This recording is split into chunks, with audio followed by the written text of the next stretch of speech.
شان صحابہ کی ہے اور بیان اہل بیت اطہار نے کی ہوئی ہے۔ حضرت مولا علی رضی اللہ تعالیٰ فرماتے ہیں کہ صدیق اکبر رضی اللہ تعالیٰ عنہ کے لیے لقب صدیق کو اللہ نے آسمان سے نازل فرمایا ہے۔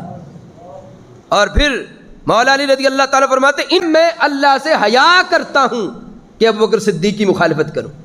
مولا علی فرماتے ہیں مجھے رب سے حیا آتی ہے کس مسئلے میں کہ میں حضرت ابوبکر صدیق رضی اللہ تعالیٰ عنہ کی مخالفت کروں۔ مولا علی فرما رہے، اور آج کا یہ کالے کپڑوں والا اور کالے عقیدے والا، کالے چہرے والا، یہ کس انداز میں وہ کہتا ہے میری مجلس مکمل ہی نہیں ہوتی جب تک میں حضرت ابوبکر صدیق رضی اللہ تعالیٰ عنہ یا حضرت عمر فاروق رضی اللہ تعالیٰ عنہ یا حضرت عثمان غنی رضی اللہ تعالیٰ عنہ کی بیعت بھی نہ کر لوں۔ اور مولا علی فرماتے ہیں مجھے رب سے حیا آتی ہے کہ میں ان کی مخالفت کروں۔ اور کیوں حیا آتی ہے؟ فرماتے اس لیے کہ رب ذوالجلال نے سب سے بڑھ کے حضرت ابوبکر صدیق کو ہم میں فضیلت عطا فرمائی ہے۔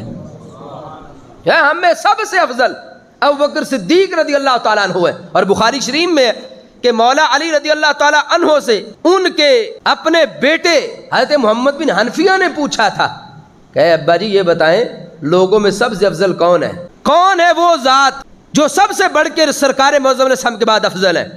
تو حضرت مولا علی رضی اللہ تعالیٰ عنہ نے فرمایا ابوبکر صدیق ہے سب سے بڑھ کے۔ انہوں نے دوسرا سوال کیا کہ ان کے بعد؟ فرمایا ان کے بعد حضرت عمر رضی اللہ تعالیٰ عنہ۔ پھر انہوں نے عرض کیا ابا جی کیا تیسرے نمبر پر آپ کا مرتبہ ہے؟ فرمایا نہیں اور ذات ہے۔ اور ابن عساکر نے اس کو بیان کیا۔ حضرت مولا علی رضی اللہ تعالیٰ عنہ فرماتے ہیں خیر الناس بعد رسول اللہ صلی اللہ علیہ وسلم ابو بکر ثم عمر ثم عثمان ثم انا۔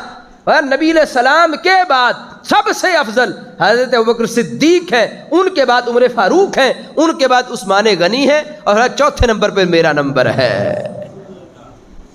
اب یہ وہ خود ذاتیں بیان کر رہی ہیں جنہوں نے دین ڈائریکٹ رسول کریم علیہ السلام سے پڑھا ہے۔ یہ وہ بیان کر رہے ہیں جن کے سامنے قرآن نازل ہوا ہے۔ 14 صدیوں کے بعد کوئی بندہ اپنا عقیدہ گڑھے گا تو ہرگز قبول نہیں کیا جائے گا۔ قبول وہ ہوگا جو مدینے والے تاجدار نے عطا فرمایا ہے۔ مولا علی رضی اللہ تعالیٰ عنہ سے حضرت ابو جحیفہ رضی اللہ تعالیٰ عنہ نے کہا اے وہ ذات جو سرکار کے بعد سب سے افضل ہے۔ تو مولا علی رضی اللہ تعالیٰ عنہ نے فرمایا ابو جحیفہ اب میں تمہیں بتاؤں نا کہ نبی علیہ السلام کے بعد سب سے افضل کون ہے؟ فرمایا خیر الناس بعد رسول اللہ صلی اللہ علیہ وسلم ابو بکر و عمر۔ فرمایا نبی علیہ السلام کے بعد سب سے افضل ابو بکر صدیق ہے اور عمر فاروق رضی اللہ تعالیٰ عنہ۔ اچھا ایک مسئلہ یاد رکھیے گا، جو افضلیت شیخین کا مسئلہ ہے نا، یہ عقائد کا مسئلہ ہے، یہ عقیدے کا مسئلہ ہے۔ سنی شیعہ کے درمیان یہ فرق ہے کہ شیعہ کہتا ہے کہ حضرت مولا علی افضل ہے، اور وہ تو پھر کن معنوں میں افضل کہتے ہیں؟ ان کا تو اصولی مسئلہ ہے جو باقر مجلسی نے اور دیگر سارے ان کے ائمہ نے لکھا ہے۔ وہ کہتے ہیں کہ جتنے امام ہیں، یعنی ان کے نزدیک تو 12 امام ہیں، 12 امام رسول پاک علیہ السلام کے بعد سارے نبیوں سے بھی افضل ہے معاذ اللہ۔ ہمارے نزدیک یہ عقیدہ کفریہ ہے، اور کیوں ہے؟ اس لیے کہ کوئی غیر نبی سے افضل نہیں ہو سکتا۔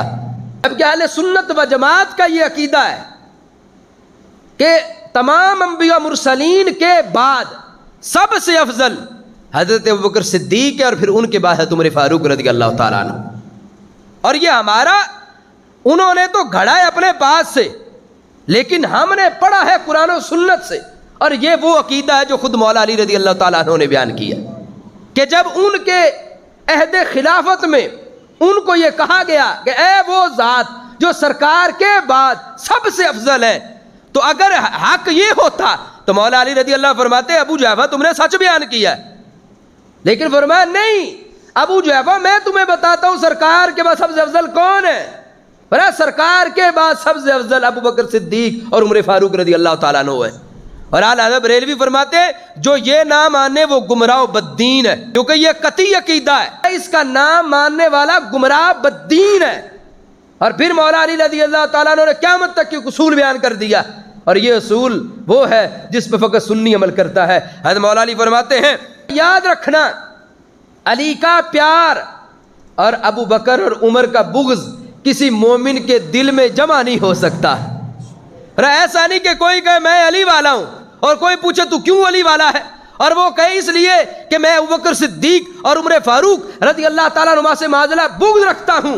مولا علی نے فرمایا اس دل میں میرا پیار بھی نہیں آ سکتا. میرا وہ ہے جس کے دل میں میرا پیار بھی ہے اور میرے یاروں کا ابوبکر اور عمر کا پیار بھی موجود ہے.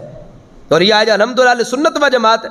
بلکہ حضرت مولا علی رضی اللہ تعالیٰ عنہ اپنے عہد خلافت میں آپ نے ایک دن دعا مانگی کہ اے اللہ تو ہماری اس طرح اصلاح فرما جس طرح تو نے خلفائے راشدین کی اصلاح فرمائی ہے. یہ مولا علی اللہ سے دعا کر رہے کہ اے اللہ تو ہماری یوں اصلاح فرما جس طرح تو نے خلفائے راشدین کی اصلاح کی ہے.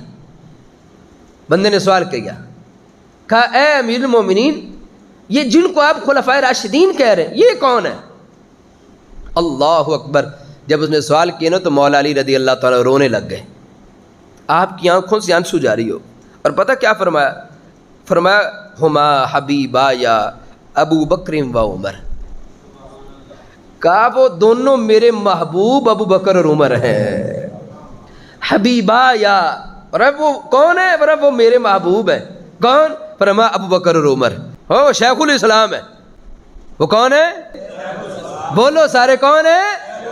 آج تو ایک نا وہ کینیڈا کا بزام خیش اور بقلم خود شیخ الاسلام بنا ہوا ہے اور جس نے رافضیت بھی پھیلائی ہے اور خارجیت بھی پھیلائی ہے، جس کی کتابوں کے اندر وہ کچھ لکھا ہوا الیاذ باللہ تعالیٰ جو اغیار کا تھا، اور جس نے نعرہ اہل سنت کا لگا کر اور اغوا کر کے اہل سنت کو داتا صاحب والوں کو اغوا کر کے گامے شاہ چھوڑ کے آتا رہا، اور جس نے معاذ اللہ تعالیٰ کی توحید کو بھی نہیں چھوڑا، جس نے معاذ اللہ مغرب کو خوش کرنے کے لیے قانون ناموس رسالت کے خلاف 13 گھنٹے تقریر کی، ایک وہ بزام خیش بنا ہوا ہے. اور مولا علی فرماتے ہیں علی کی نظر میں جو شیخ الاسلام ہے ان میں ایک ابوبکر صدیق ہے، دوسرے عمر فاروق رضی اللہ تعالیٰ عنہ.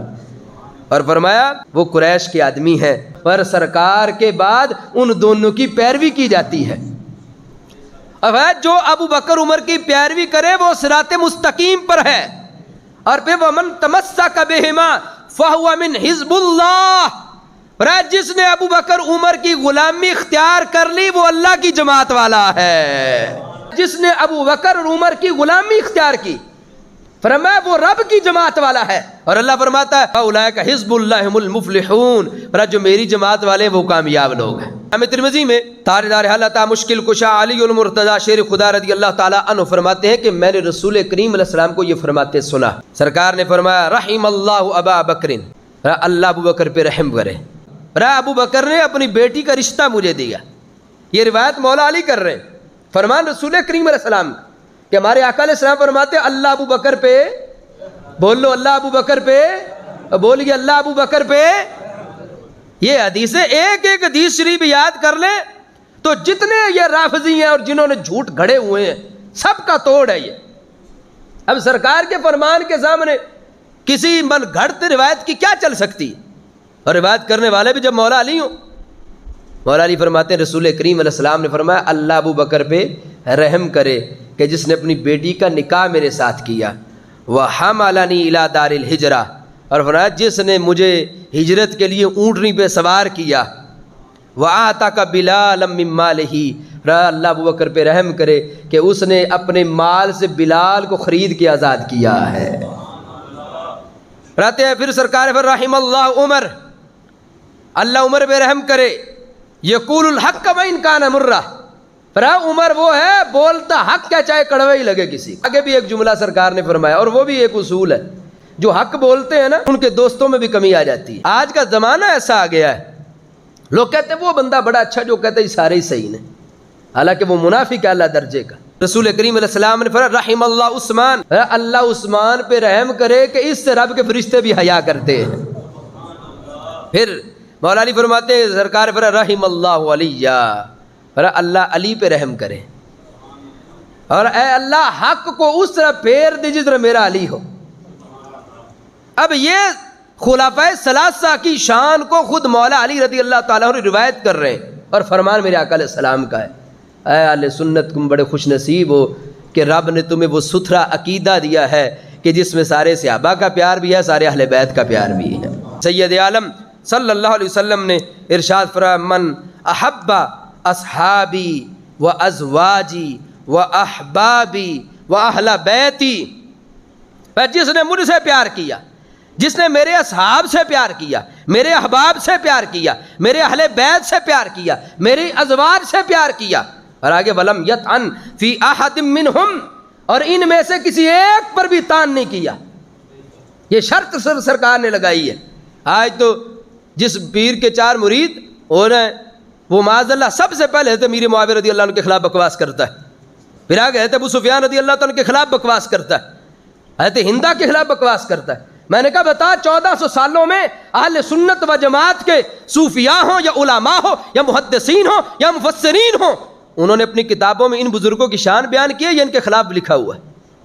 اللہ کی قسم میں پورے وثوق کے ساتھ کہہ رہا ہوں، یہ ایک کتاب ہمارے اہل سنت کی دکھا نہیں سکتے جن میں انہوں نے سرکار کی زیادتی پر یا اہل بیت کے کسی فرد پہ تان کیا ہو۔ انہوں نے بیان کیے تو ان کی شانیں بیان فرمائی ہیں۔ یہ داتا صاحب سے بڑے سید آ گئے کوئی؟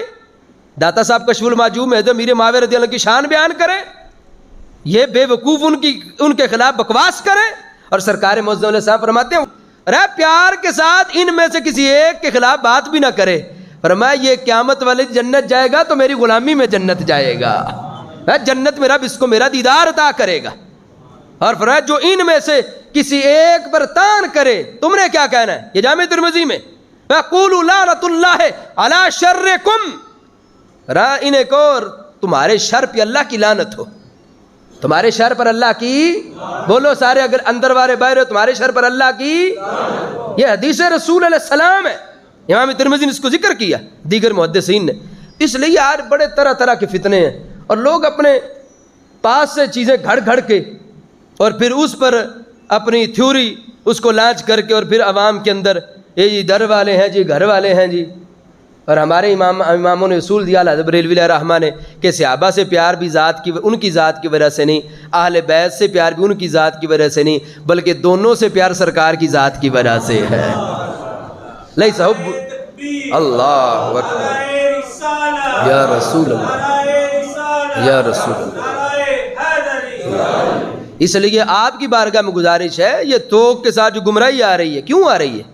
اس لیے کہ یہ نصوص قرآن و سنت ہم نے سنی سنائی نہیں ہے، اور وہ جس طرف کوئی لگاتا اس طرف چل پڑتے۔ تو یہ قرآن و سنت حل ہے ہر اعتراض کا، قرآن میں جواب موجود ہے، حدیث میں جواب موجود ہے، تو ہمیں چاہیے ان کو خود بھی پڑھیں، اپنی نسلوں کو بھی بتائیں۔ یہ نہ ہو کہ ہماری نسلیں کو گمراہ ہو جائے۔ کتنے لوگ تھے جن کے بڑے سنی تھے، آج وہ شیعہ ہو گئے یا وہابی ہو گئے، تو قبروں میں کے اندر بھی انہیں تکلیف ہوگی۔ تو فلاح تو کامیابی اس میں نہ کہ اولاد بھی جنت کے راستے پہ چلتی رہے، ایسا ہے کہ نہیں؟ تو جنت کے راستے پہ تبھی چلے گی جب ہم انہیں جنت کا راستہ پڑھائیں گے۔ جب ہم نے خود ہی نہ پڑھا، خود ہی سیکھا نہ، اولاد کیا سیکھے گی پھر ہم سے؟